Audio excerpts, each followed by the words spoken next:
wedding bells. As Vishwamitra reached Mithila along with Rama and Lakshmana, King Janaka welcomed him wholeheartedly and arranged for their accommodation. They were informed that the Swayamvara was on the following day. The next morning, eligible princes from various kingdoms gathered in King Janaka's court for Swayamvara. As soon as King Janaka commenced the Swayamvara, all the princes who waited anxiously for the moment queued up before Lord Shiva's bow to exhibit their strength. Leaving aside bending the bow, not even a single prince could at least succeed in lifting it. Lost in their attempts, the mightiest princes went back with their heads hung in shame. Finally, it was the turn of Rama.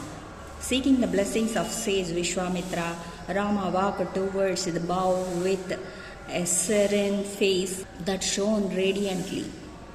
Laying his hands on the bow, Rama tried to fix its string. Soon the old precious bow succumbed to his might and broke with a loud noise.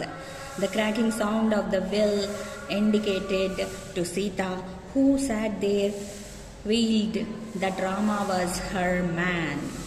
Amidst loud cheers and floral rain from heaven, the beautiful Sita walked shyly towards Rama and put the garland around his neck.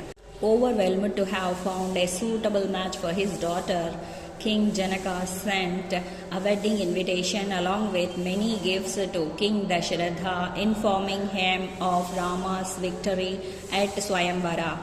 Highly pleased to hear the news, King Dasharatha at once started to Mithila with his wives, sons, sage Vasishtha and other subjects, extending a hearty welcome to the groom's family. King Janaka personally supervised their accommodation arrangements. Meanwhile, learned men like Vasishtha and others proposed marriage to all the four brothers together. Appreciating their proposal, King Janaka agreed to marry Sita to Rama, Urmila to Lakshmana, Mandavi to Bharata, and Shrutakirti to Shatrughna. While Sita was the only daughter of King Janaka, the other three girls were his brother's daughters.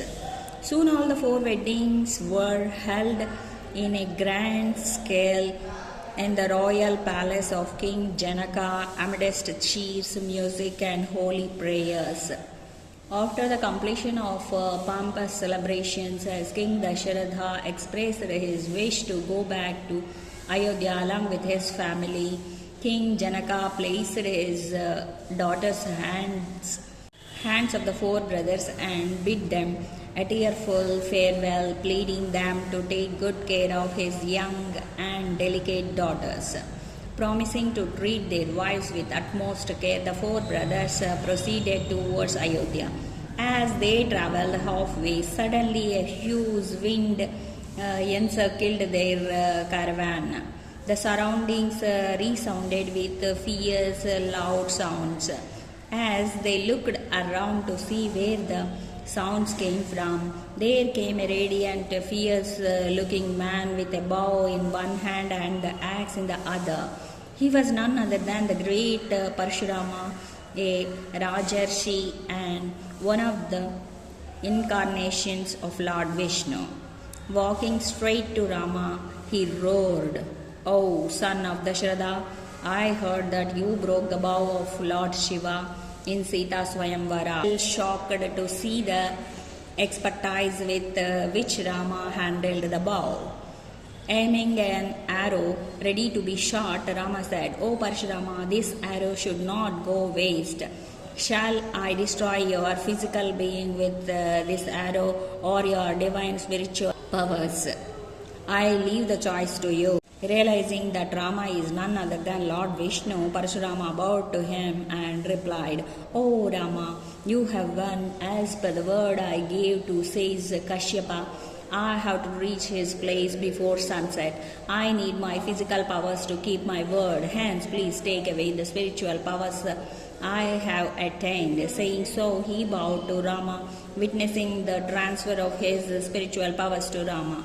He praised Rama's abilities, bowed in reverence, and left that place immediately. King Dasharatha, who witnessed his son's valor for the first time, was overwhelmed by pride and embraced Rama affectionately.